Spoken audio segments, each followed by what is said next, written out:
శుభాకాంక్షలు తెలియజేసుకుంటున్నాను.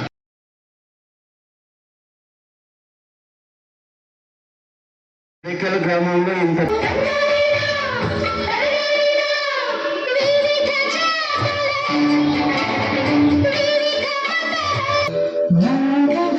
దయచేసి ఎవరైనా ఒక్కపోతే ఎక్కువగా గమనిస్తూ ఉంటారు, దాన్ని కట్టుకోలేము. కాబట్టి తొందరగా పెద్దలు ఇక్కడ ఉండేటువంటి సభలో ఉండేటువంటి పెద్దలకు ఒక్కొక్కరికి అవకాశం సాగిస్తే దాన్ని కూర్చోరాగా గట్లకి అవకాశం ఇచ్చినటువంటి మీ అందరికీ మరీ ధన్యవాదాలు తెలియజేసుకుంటున్నా. ఇప్పుడు మన గ్రామ పెద్ద పాఠశాల విద్యా కమిటీ చైర్మన్ గారిని వేదిక వద్దకు వచ్చి స్వాతంత్ర దినోత్సవం పురస్కరించుకొని 4 మాటలు చెప్పవచ్చు. పాఠశాల విద్యా కమిటీ వైస్ చైర్మన్ గారు 4 మాటలు చెప్పవలసిందిగా కోరుచున్నాం.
ఈ బ్యాచ్ వాళ్ళు ఇస్తున్న మొదటి బహుమతి highest mark 10th class 594, B Ajay 3000 రూపాయలు కోరుతున్నాం. ఈ ఊరు ఇంజనీర్ గా పనిచేస్తున్నారు, వాళ్ళ బంధువులుగా అలాగే ఇంకొక ప్రయత్నాలు వాళ్ళందరికీ నిర్మించుకోండి. అమ్మాయి రాలేదు. బి అక్షయ బాబు టీం దయచేసి సిద్ధంగా ఉండ. కబడ్డీ విజేతలకు నా వద్దకు రావాలి తొందరగా.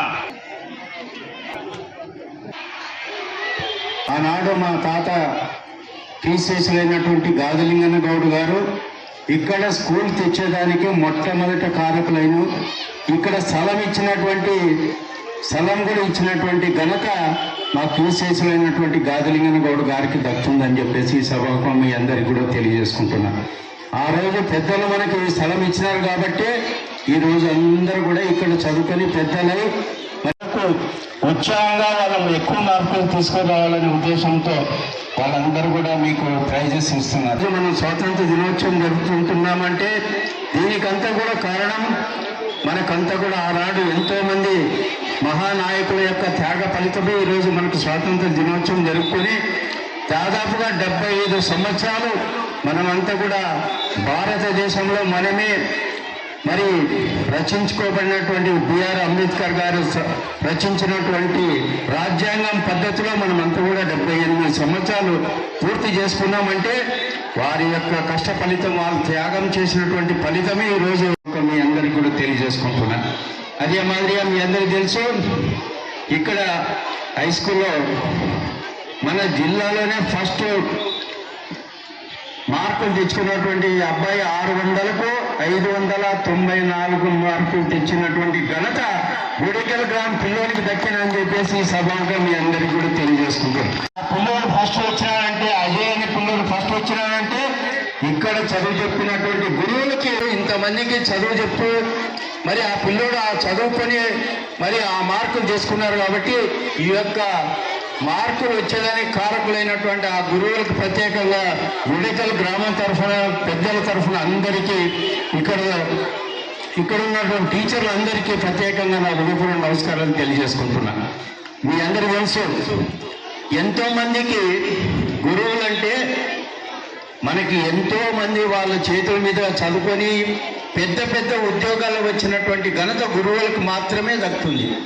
ఆ గురువులు ఇప్పుడు మీరు ఇక్కడ చదువుకున్నారు, 1200 మంది చదువుతున్నారంటే గుడికల్ గ్రామంలో ఈ గురువులు చెప్తున్నారు చదువుకు మీరంతా కూడా చదువుకొని మీరంతా పెద్ద ఉన్నత స్థాయిలో పోవాలనే ఉద్దేశంతో వాళ్ళంతా కూడా మీకు చదువులు చెప్తున్నారు. ఆ చదువుతోనే మనమంతా కూడా ఏ ఆస్తి అయినా గుంజుకోవచ్చు లేదా ఇంకోటి తీసుకోవచ్చు, కానీ ఒక్క చదువుని ఎవరు కూడా తీసుకోలేరని చెప్పేసి ఈ సభకు మీ అందరికీ తెలియజేసుకుంటున్నాం. కాబట్టి మీరు ఎంత బ్రహ్మాండంగా మీరు చదువుకుంటే మీ తల్లిదండ్రులకు కానీ, మీ గురువులకు కానీ, గ్రామానికి కానీ, నియోజకవర్గానికి కానీ, జిల్లాకు కానీ, రాష్ట్రానికి కానీ, దేశానికి మంచి పేరు తీసుకునే వచ్చే విధంగా మీరంతా కూడా గుడికల్లో చదువుకున్నటువంటి పిల్లలు మరి ఆ పేరు ప్రతిష్టలు తేవాలని చెప్పేసి మీ అందరినీ కోరుకుంటూ ఇప్పటికే కాబట్టి పిల్లలు మిమ్మల్ని అందరినీ కోరుకున్నది ఒకటి ఏమంటే, మీరంతా గుడికల్లో చదువుకున్నటువంటి ప్రతి పిల్లలు కూడా ఉన్నత స్థాయిలో వచ్చి మా యొక్క కోరిక ఒకటే, గుడికల్లో చదువుకున్నటువంటి పిల్లలు ఒక ఐఏఎస్ కానీ ఐపీఎస్ కావాలనేది మా యొక్క ఎన్నో ఏళ్ళ నుంచి అనుకుంటున్నాం. కానీ ఆ కోరిక భగవంతుడు ఆ నీలకంఠేశ్వరుడు కానీ నరులేశ్వరం స్వామి కానీ ఎప్పుడు మా గుడికల్ పిల్లలకి అవకాశం ఇస్తాడో వేచి ఉండాలని చెప్పేసి తెలియజేసుకుంటూ నాకు